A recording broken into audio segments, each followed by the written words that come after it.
કેટલાક સપનાઓ કવે છે, કેટલાક રૂઝાઈ ગયેલા ખામાં પણ વેદના ફૂટતી હોય છે અને ઊંડી ઉતરેલી આંખોમાં પણ આંસુ દૂજતા હોય છે.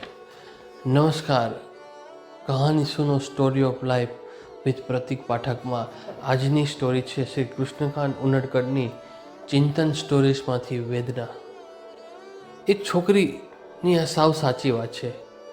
જિંદગીમાં કોઈની સાથે ક્યારેય પ્રેમ થયો ન હતો. સાચી વાત તો એ હતી કે તેણે ક્યારેય કોઈને પ્રેમ જ કર્યો ન હતો. કોલેજમાં ઘણા છોકરાઓ તેના ઉપર મરતા હતા અને એ પોતાની જિંદગી જીવતી હતી. તેણે નક્કી કર્યું હતું કે મા બાપ કહે ત્યાં જ એરેન્જ મેરેજ કરવા. કોલેજ પૂરી થઈ, મા બાપે એક છોકરો પસંદ કર્યો. બધું જ સારું હતું. એણે હા પાડી દીધી. સપના જાણે એક સામટા ઉમટી આવ્યા. પતિ પણ ખૂબ જ પ્રેમાળ, એ છોકરીની કલ્પનાનો જ વ્યક્તિ અને એના સપનાનો જ પતિ. પતિને પણ પત્ની ઉપર અનહદ પ્રેમ. જિંદગી સુખથી તરબતર હતી. જિંદગીમાં કોઈ જ કમી ન હતી. જિંદગી આટલી બધી પણ સુંદર હોઈ શકે છે એનો અહેસાસ બંનેને હતો.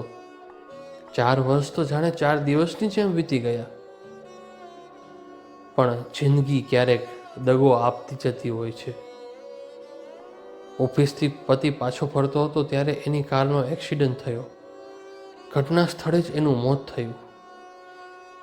જિંદગી જાણે એક એક ક્ષણમાં અટકી ગઈ. અંતિમ વિધિ પતી ગઈ. વિધિ પતતી હોય છે, નસીબના વિધાન નહીં. મા બાપે પિયર આવી જવા કહ્યું. તેણે ના પાડી.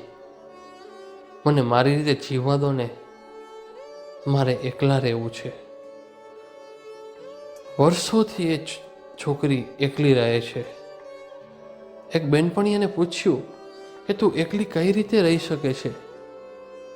તેણે કહ્યું, હું એકલી નથી, મારી યાદો મારી સાથે છે. અમારા કબાટમાં એના કપડાં હજુ એમને એમ ગોઠવેલા છે.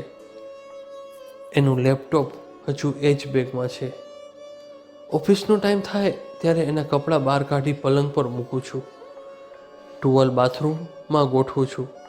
ટિફિન તૈયાર કરું છું. એ ટિફિન લઈને એ જ્યાં કામ કરતો હતો ત્યાં એની જગ્યાએ મને મળેલી નોકરી કરવા જાઉં છું. સાંજે ઘરે આવીને એને શોધું છું. એ મળતો નથી. એના કપડાં પાછા કબાટમાં ગોઠવું છું. આ કપડાં મેલા નથી થતા, તાજા ને તાજા રહે છે. મારા ઘાવની જેમ, મારા અધૂરા સપનાની જેમ. એની તસવીર સામે જોતી રહું છું. થોડીક વાત કરું છું. રડીને પોતાની જાતને જ બનાવું છું કે રડ નહીં, એના આત્માને દુઃખ થશે, એને ચેન નહીં પડે.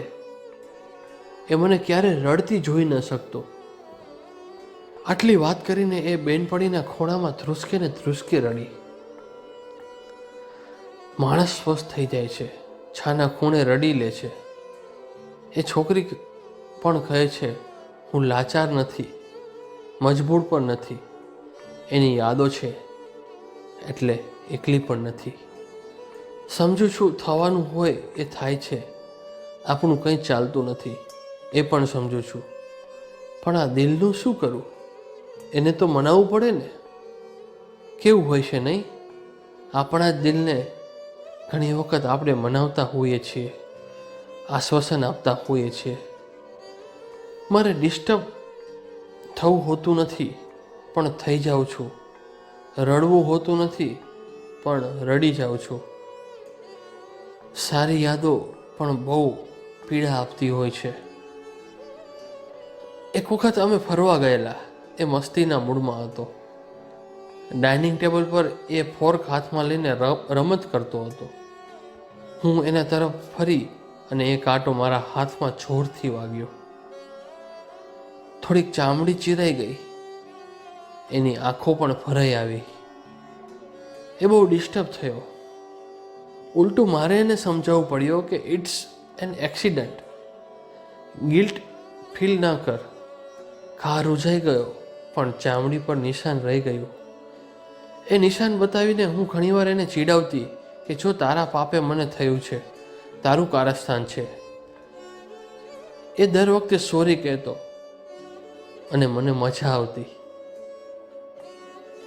હવે એ નથી. હાથના એ નિશાન તરફ જોઉં ત્યારે એ ઘા જીવતો થઈ જાય છે, વેદના તાજી થઈ જાય છે. હવે હું તેને મનોમન સોરી કહું છું કે આ ઘા બતાવીને મેં તને બહુ ચીડવ્યો છે ને. હવે મને દુખતું નથી. હકીકત તો હવે જ દુખે છે. કેટલાક સપનાઓ કવે છે, કેટલાક રૂઝાઈ ગયેલા ઘામાં પણ વેદના ફૂટતી હોય છે, અને ઊંડી ઉતરેલી ગયેલી આંખોમાં પણ આંસુઓ દૂજતા હોય છે.